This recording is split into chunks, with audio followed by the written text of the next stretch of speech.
My name is Sebatian Micheals, and you're watching Bump in the Night.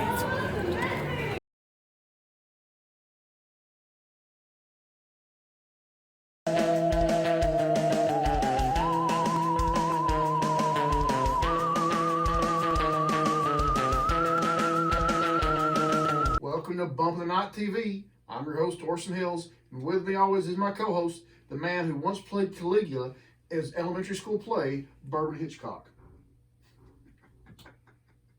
Hey, at least I did something in life. All right. So, what's the topic for tonight, Bourbon? Yeah, I got a good one. Got another good one. Tell you, season 2. I love season 2. I got, let's do Grindhouse movies. Oh, I adore Grindhouse films. Exploitation, violence, gore. It's the greatest thing ever. So what do you know about Grindhouse films? Oh, well, had a little experience in that. I grew up watching a really good movie called Dawn of the Dead. Yeah, definitely a Grindhouse hit. Shoot, yeah. The gore, the violence, the iffy storyline and plot makes it a beautiful film. Yeah. So, from what I can understand, Grindhouse films go as far back as the 1920s. Yeah. Mm-hmm. So they were promotional, too much whiskey already, promotional gimmicks to bring in crowd, get a quick turnover in cash, and then get out the door before the law finds out what kind of Speaking of quick. How much you been drinking? What do you Nowhere want? near enough. All right. Maybe it'll help our speech if we Yeah. grease the old wheels, if you know what I mean. Yeah, I got to wash down that screwdriver. Been in my toolbox again? Yep. Okay, so Grindhouse films. Oh, you want a coaster too? Haunted coaster. One haunted coaster. Okay, so I adore Grindhouse films. I'm a big fan of schlock. Anything new and disgusting, a lot of that stuff comes from Grindhouse films. Mm-hmm.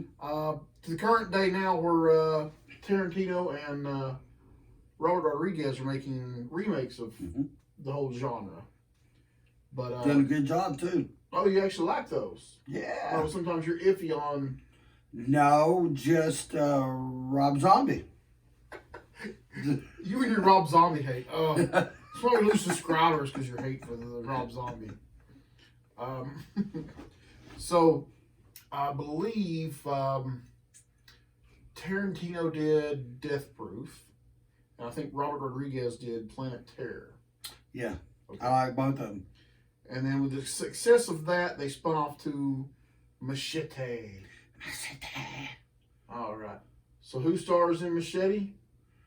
What is his name? Machete? Oh my gosh. Okay. So the reason tonight we're talking about Grindhouse films is because you took a field trip. Yeah, I went to the Grindsexploitation Film Festival. Well, let's take a look at that footage. This is Bourbon Hitchcok, everybody. And you're about to watch part 1 of a 2-part series of the film festival. Enjoy. Hello everybody, I had to go all the way to the top. I am here with the promoter of the event, Jeff Farmer. Bourbon, that's Chad. Come on, man. Chad? Come on. I've been kidnapped. How can you mess that name up? Oh my God. Okay. Tell everybody where we're at. We are in Chattanooga, Tennessee at the Palace Theater in downtown Chattanooga. And what event are we at? We are at the Grindsploitation Film Festival, and I am the festival director. Yeah, baby. Chad Farmer. Chad Farmer.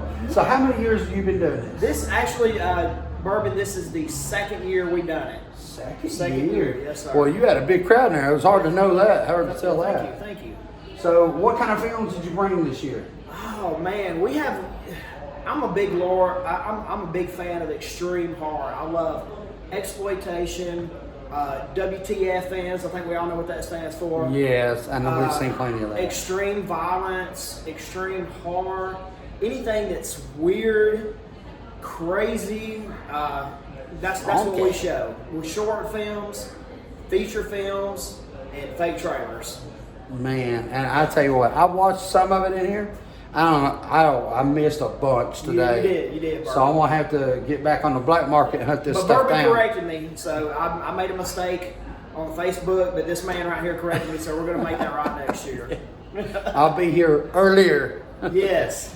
Okay, so how did you find all these people? I mean, how did you just put a smoke signal up? Or? No, actually, what we do, Bourbon, is there's a website that's called Film Freeway. If you're a filmmaker, I'm pretty sure if you're an independent filmmaker like me and all these other guys and ladies that are here, it's a website that you go on there and you submit your film. And if you're a film festival, you put your film festival on that site, and all the filmmakers, they go there and they scroll through, and depending on what type of film they have, that's what they submit to. Oh. Yeah. So you've been planning on this pretty much all year then? Oh yeah. So like right now, I mean, probably in a couple of days, we'll open up submissions for 2021. So and we submissions usually run probably about 9 to 10 months, and then we take maybe like a month or two to decide what we're going to pick. Yeah, sort everything out. We have to watch everything, and then we do determine what you want. Yeah, what we want and what we don't want. Oh, I see. Yeah. This is all brand new to me. I've told everybody I'm brand new to film festivals, and that is why Orson sent me here, because he knew I would jack this thing up. And thank God that Jeff here is able to correct me on everything. Chad, okay, Chad, okay.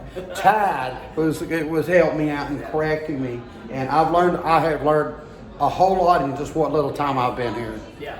The kind of films, and it was really some really good stuff in there. So where's the next one going to be? That you're going to do? Same here. You do it right here at the We Palace also Theater. this came about from another film festival we do, which is Genre Blast, and I do that with Nathan Ludwig. He runs that one, and I run this one. So this is kind of like this right here. It's kind of like the bad little misbehaving brother to Genre Blast, which we do in Winchester, Virginia on Labor Day. So I have to go check that one out. Yeah. Anyway, so where can they find you online? You can go main place Facebook. I'm Chad Farmer. You can find me there, or you can go to Facebook. Then go to Grindsploitation Film Fest.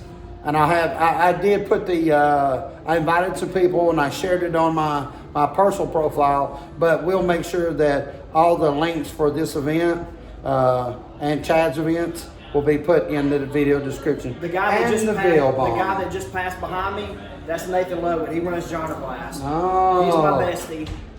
And he didn't even stick around to say anything. No. He just ghosted by and He's a little under the weather. He's missing his family. Don't we all? To his wife and his $2. Tell him to get a scotch and forget about it. Yeah. Anyway, I thank you so much. Thank you, Bourbon. We appreciate it, man. Chad Farmer, not Jeff or whatever he was saying. Jeff. All right. Thank you, guys. Back to you. Thank y'all.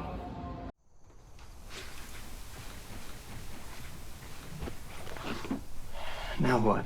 Fetch me a needle and thread from your mom's sewing box. Bring me a wash rag and some water, too. All right, Bob.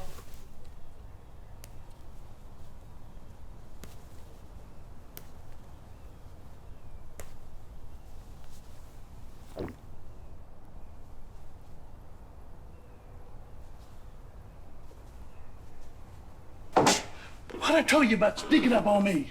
What you doing, Paul? I'm checking for cuts. What's it look like I'm doing? It looks like you're filling up her titties. That's what it looks like.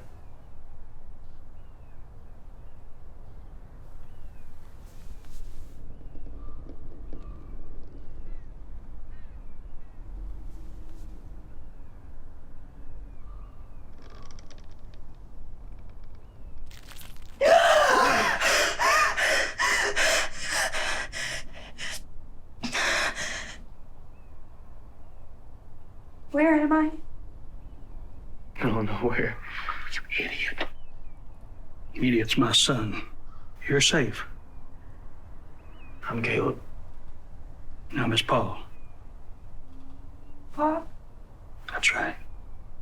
We found you down Pole Road a bit. You want to tell us what happened? I was attacked. That's yours. I don't know. Hey, what's your name? Sylvia. You're lucky to be alive, Sylvia. Closest town's a good drive from here. It's got a sheriff and no hospital. And get you bandaged up and washed. Me and Caleb can drive you down there. Let the law sort it out. No. I beg your pardon? Please.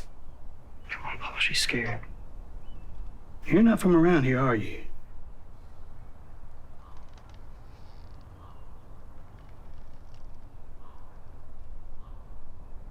I reckon we could let you stay here for a while, but you gotta at least let me dress that wound. It needs stitches. Oh, no. It's okay. Fine. Caleb, show her the bath. I'll fetch one of your moral stresses. Hello, everybody. This is Bourbon one more time. I'm here with Kevin Whalen, Actually, it's Jeff Wedding. Jeff Wedding, and Katie Kerslog. It's Groschlong. Oh, Groslong. Got it. Groshong. Oh, I thought you said Grolong.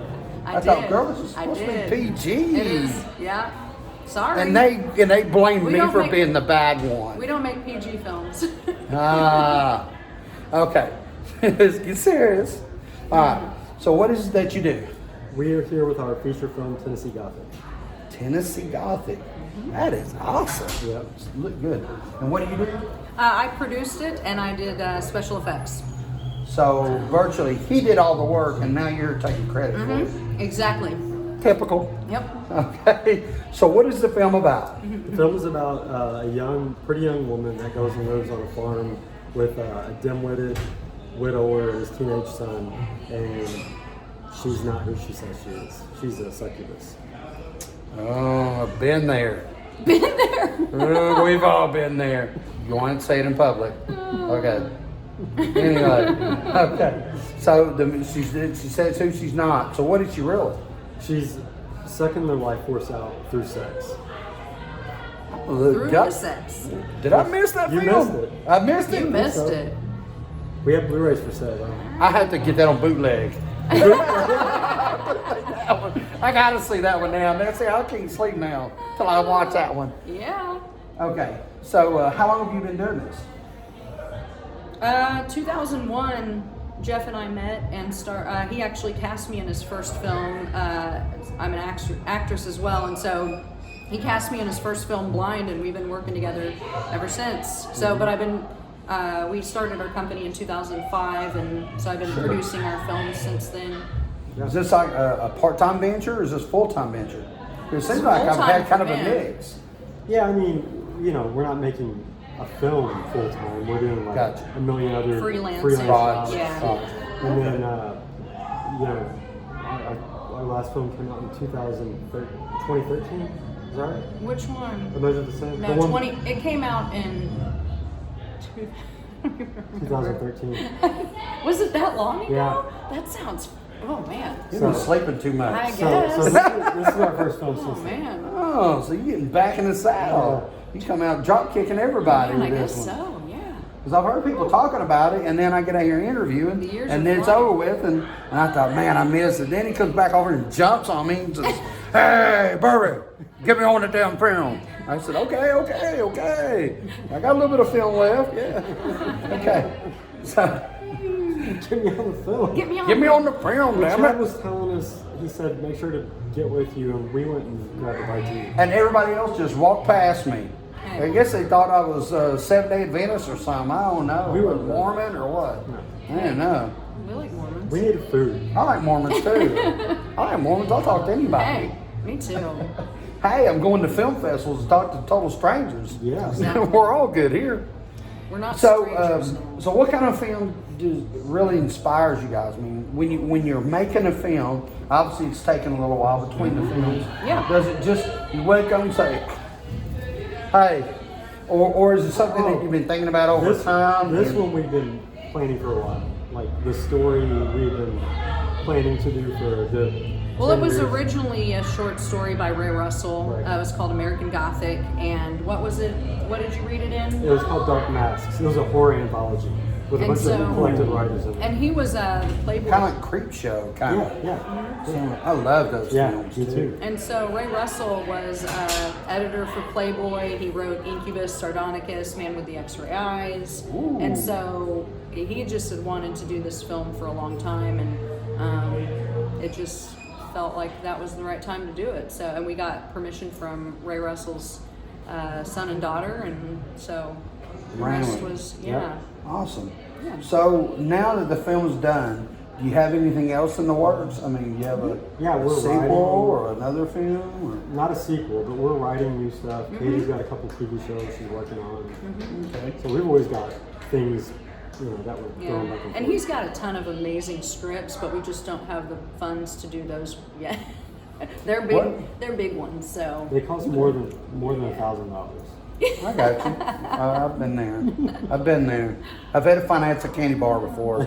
I know how that is. All righty. Well, I appreciate your time and everything. And if you look on the description, you'll see all their links. Be able to find this talented young group right here. Thank you so much. Get our Thank you. Blu-ray, our DVD. Yeah. Where can they find you at? Why not? GypsyRootProductions.com. And there's a tab on there for shop. We have Blu-rays, DVDs, we have our other films that we've made available, and we also have some t-shirts and other items. And horns. Yeah. And we're also on Vimeo on demand, so you can rent or buy it. And you'd be looking for that black market DVD, Thank you, guys. Wow, I'm surprised they didn't kick you out of that place. Oh, woo! You know what? I'm not good with names, especially after a couple of drinks. I don't know why they were so mad. I mean, does everybody get people's names wrong? No, nobody's perfect, but yours is almost an art form of forgetting people's names. They act like I did it on purpose. Quick, what's my name? Ooh. What's my name? Meow. All right. So, once the success of the Grindhouse remake films, they kicked out another one with Rutger Hauer called Hobo with a Shotgun. Ooh, I like that one. Oh, like a redneck Dukes Hazzard. Is there such a thing? I don't know, but I think that's kind of like the old premise of the Dukes of Hazzards. They were moonshiners and stuff. So. Okay. Just gonna take this back away from you. All right. Hobo with a Shotgun. This is so terrible. We gotta start right here. Oh, this is terrible. This is a bad episode. All right. Start again. So, Hobo with a Shotgun stars Rutger Hauer. Mm-hmm. And since the last few years of his life, when he made some short films for independent public and stuff like that. And if you get a chance, go see this one. It reminds me of the Trauma video films. Ooh, Trauma. So that, then we have, we go throwback in time, we have the movie Halloween. Did you know that was a Grindhouse film? Pretty lousy Grindhouse film. Oh, man. It's not the Rob Zombie one. It's like an expensive B movie. That's what Grindhouse films are. Oh, wow. Wow. Hate to be a hater, but yeah, I don't think I need that after you start talking about Halloween. Okay, so do you know what else falls into Grindhouse categories? What, House of a Thousand Corpses? I mean, it's an homage to the Grindhouse film. Yeah, and then you had Devil's Rejects. Okay. Well, what I'm talking about is the, so we've got the violence and the gore. Now we need to talk about the exploitation. Okay. So films like The Mac and stuff with Rudy Raymore in it, Dolomite, and Petey Wheatstraw, The Devil's Son-in-Law. So those were, exploitation films, and they all usually involve some sort of form of kung fu, which a lot of these movies were paired with. What's the name of that movie? There's one that I'm thinking of, and I couldn't think of it. I lost train of thought. Too much bourbon. What was that movie they made out of? It was a POV movie where the dude, all it showed was it was like right here, camera. And it showed him running, jumping through cars, jumping out of a plane, chasing people. He was running from people, and they were shooting at him. And it was like the whole movie was that. E.T.? Really? No, it was Hardcore Harry. Hardcore Harry, that's it. Would that not be considered a grindstone movie? A grindstone movie? Is that what we're calling them? Well, Grindsexploitation. That's what I'm going to say. Okay. So, yeah, I could see that being shot in the film theater style of that. So, Kung Fu movies were big there. They would do like a double feature, so it'd be like the Revenge of the Golden Monks of Shaolin would be the first film, and then the second would be something like Dawn of the Dead. And the crowd knew it. There's a lot of brown bagging and all that stuff like that. Good movie, too. Oh yeah, definitely. If you have any your favorite Grindhouse films that we didn't list, put them in the comments here. We got merchandise and stuff. Yeah. Well, we missed out on a great movie. What? Texas Chainsaw Massacre. Oh, I feel bad now. You trying to get to the merch, man? We get to the meat and potatoes of the show. Meat and potatoes cost money. Man, we can scoot Cigars this shit aside and get right to the death stuff. All right, so tell me about Texas Chainsaw Massacre. Texas Chainsaw Massacre. Crazy ass group in Texas. Group of people that was stalking tourists, cutting them up, and stealing their cars, stealing their identity, their money. And I don't even think they wanted any of that. I think they just wanted to massacre the people. Okay, so I'll agree with you on all that. Okay, so let's talk about the actual production of the movie. What do you know about that? Who's the director? All right, Sam Raimi. No, but I think he helped inspire Sam Raimi. Tom Hooper. There you go. Oh, for the point. Oh, you pulled it out of your pocket and had it. Oh, so Tobe Hooper, yeah. I knew what it was. I was just checking him. Just checking. Okay, so this film, who's it based on? Based on Ed Gein. Oh, nice. And who was Ed Gein? Ed Gein was by all rights, he was a cannibal. He made clothes, shirts. He was known to make lampshades. He had an apron made out of human skin. It actually started out with his mother. His mother was an abuser, and his father beat the crap out of him all the time. He had a brother that they treated like gold, and they treated him like crap. So when the day came that he had enough, and his brother pretty much put him down one day, he slaughtered his brother in a field. Then, the very next morning, he killed his father. And he took care of his mother and told his mother that they just ran off. And his mother bleeding because she couldn't go outside to inspect nothing. She was very elderly by this time. And he rode that out until she died in a bedroom, and he shut the door and left her in a rocking chair in a room for, I think, by the report I read one time, it was like 15 years. Her corpse was sitting in a rocking chair. In this meantime, they noted that he was a handyman. Went around town, did handyman stuff for people, was a great guy. Everybody loved him and had no clue that he was killing people. Women particularly. Women and young men. And he was skinning them. Eating their meat.